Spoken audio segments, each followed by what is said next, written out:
Okay, children, in case of vegetative propagation, so far we have covered rhizomes, corms, bulbs, and tubers.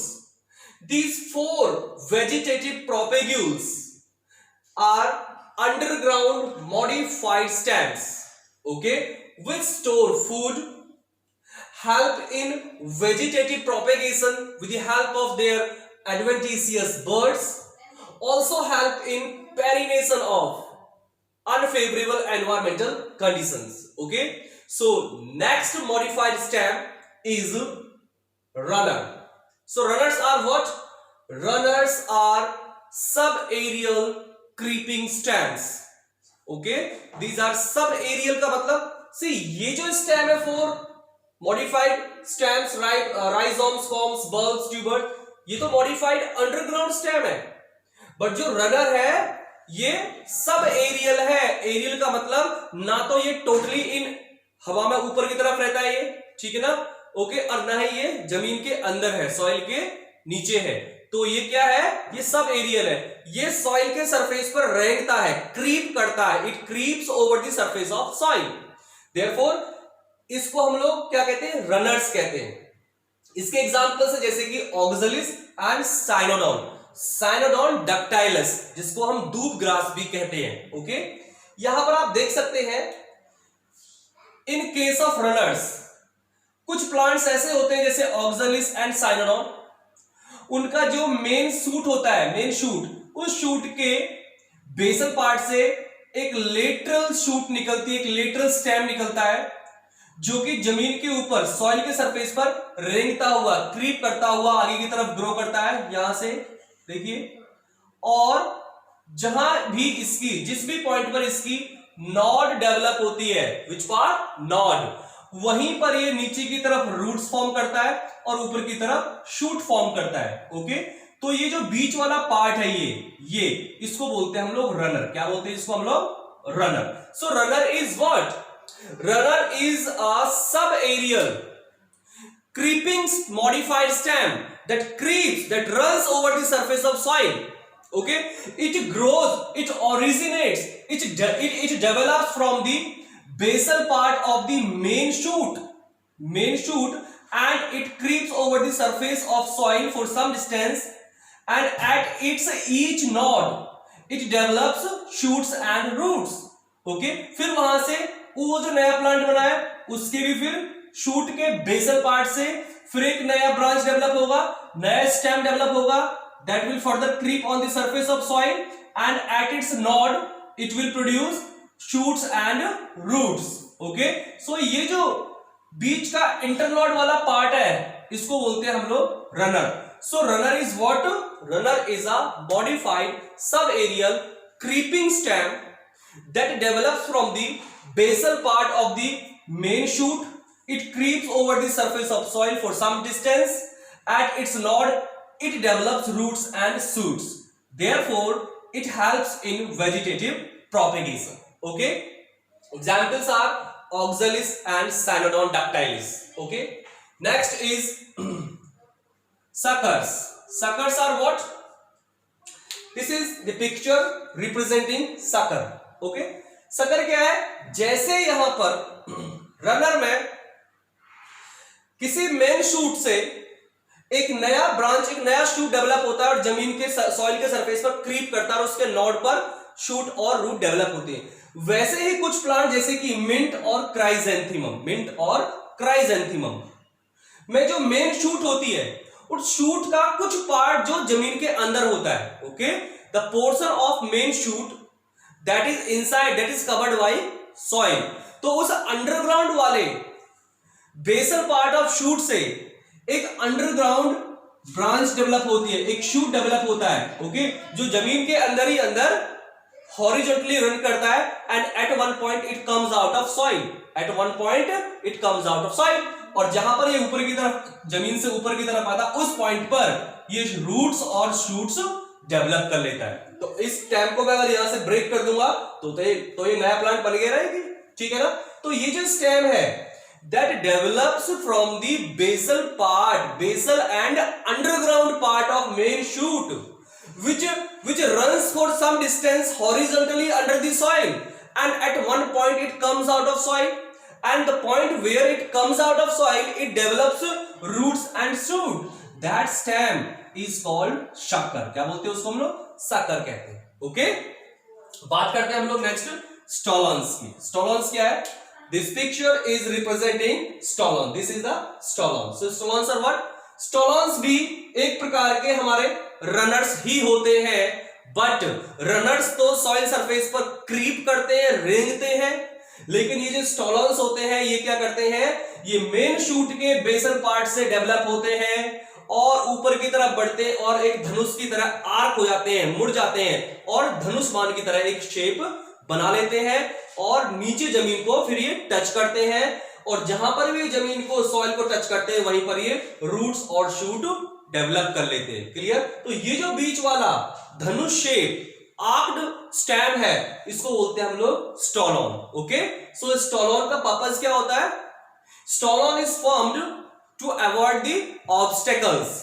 Okay, obstacles को avoid, अपने रास्ते में आने वाले obstacles को अवॉइड करने के लिए दिस मॉडिफाइड स्टेम, जिसको हम स्टोलन कहते हैं, that becomes Dhanush shaped, arc shape, ये डेवलप हुआ किसी प्लांट के मेन शूट जो उसके बेसल पार्ट से डेवलप हुआ, ऊपर की तरफ ग्रो करता है, धनुष शेप लेता है, आर्क शेप बन जाता है और फिर जमीन नीचे की तरफ आके सॉइल को टच करता है, जहां पर टच किया वहीं पर इसने रूट और शूट फॉर्म कर लिया. इसको मैं यहां से तोड़ दूंगा, ब्रेक कर दूंगा, तो ये नया प्लांट बन जाता है. ये नया प्लांट इंडिविजुअल इंडिपेंडेंट प्लांट बन जाता है. ओके, सो ये जो स्ट्रक्चर है, ये जो स्टेम है, इसको बोलते हैं हम लोग stolon. Okay, examples are strawberry and vallisneria. Strawberry and vallisneria are examples of stolons. So let me tell you again, friend.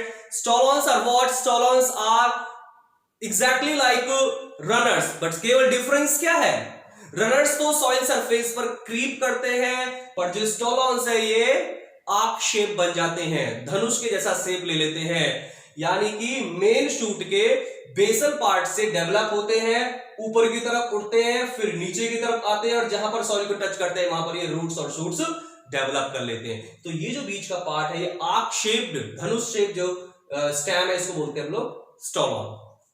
Okay, next is offsets. Offsets are what? Offsets हम कह सकते हैं सिंपल भाषा में, these are the runners in aquatic plants.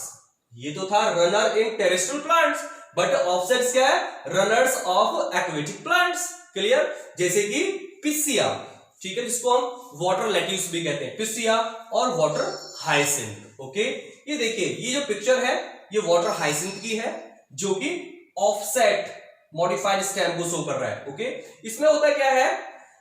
Node में जो plant का node है उस नोड से, उस नोड पर होता क्या है? Tuft of leaves and tuft of roots.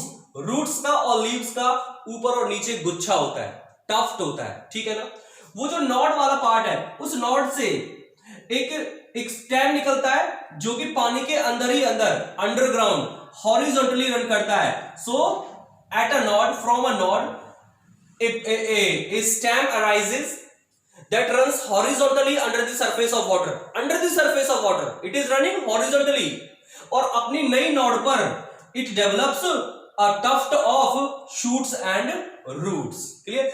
ये जो वन इंटरनोड लॉन्ग पार्ट है, दो नोड्स के बीच का जो वन इंटरनोड लॉन्ग स्टेम है इसको बोलते हैं हम लोग ऑफसेट. ओके, ये ऑफसेट यहां से ब्रेक ऑफ हो जाता है, टूट जाता है और नया प्लांट, इंडिपेंडेंट प्लांट डेवलप हो जाता है. Clear? So offset is what? हम कह सकते हैं कि offset is a runner in aquatic plant. Offset is a stem that develops from the node which runs horizontally under the water surface, and at its node it develops a tuft of leaves and roots. Okay, that one internode long part of stem is called offset. Examples are piscia and water hyacinth. Okay, so this picture is representing offset of water hyacinth. Water hyacinth को हम लोग terror of Bengal भी कहते हैं, इसको हम Eichhornia भी कहते हैं. इसके बारे में थोड़ा सा और बताता हूं वाटर हाइसिंथ के बारे में. वाटर हाइसिंथ एक एक्सोटिक स्पीसीज है प्लांट की. It is an exotic species of plant. which was introduced in India, which was imported to India for its beautiful flowers and shape of its leaves. Clear? Let me tell you again, children.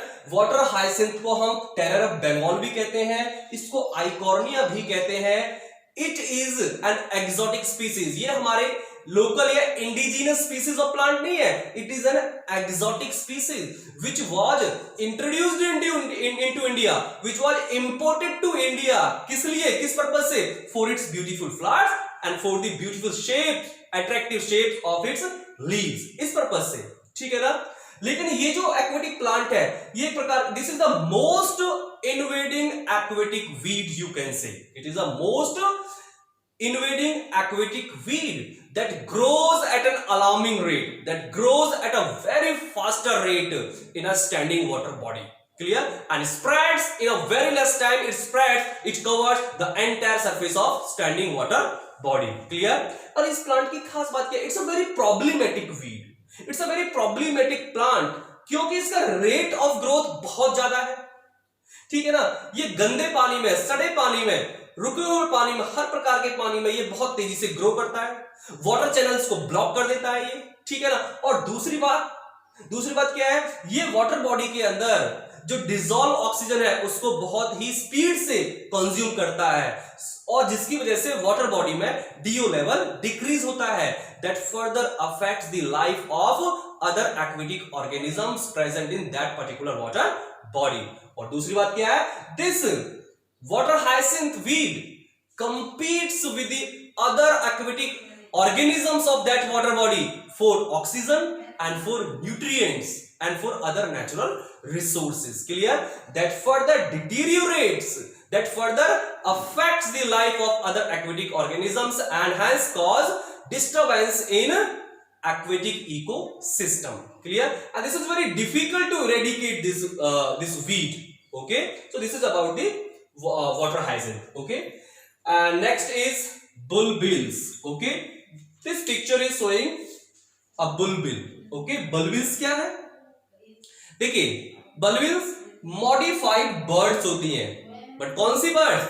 ये हमारी या तो होती है axillary birds या होती है ये हमारी फ्लोरल बर्ड्स. कौन सी? या तो होती है ये एक्सिलरी बर्ड्स या होती है ये फ्लोरल बर्ड्स. ओके, इसके एग्जांपल जैसे कि एगेव, ऑक्सलिस, डायोसीरिया, पाइनएप्पल, लिली एटसेट्रा, ये इसके एग्जांपल्स है. सो अब अगर अगेव की बात करें, हमारे जो एनसीईआरटी बुक है उसमें अगेव का एग्जांपल दिया हुआ है, ये वाला डायग्राम उसमें दिया हुआ है. अगेव की बात करें तो अगेव में जो बुलबुल होता है वो क्या है? That is a modified floral bird that develops on flowering axis. याद रखिएगा, in case of agave it is a modified floral bird that develops on the inflorescence, means on the flowering axis. Clear? And ये जो बुलबुल होती है, this is highly condensed and compact bird that gets detached from the parental body and germinates and grow into new individual plant. Okay, that is called bulbil. So let me tell you again, bulbil is a modified or you can say axillary bird that is compact and it gets detached, it becomes separated from the parental body and it grows into a new individual plant. Its examples are agave, oxalis, diosceria, pineapple and lily. In case of agave, this is a modified floral bud. In case of oxalis, it develops at the base of fleshy root. It develops at the base of fleshy root. Clear?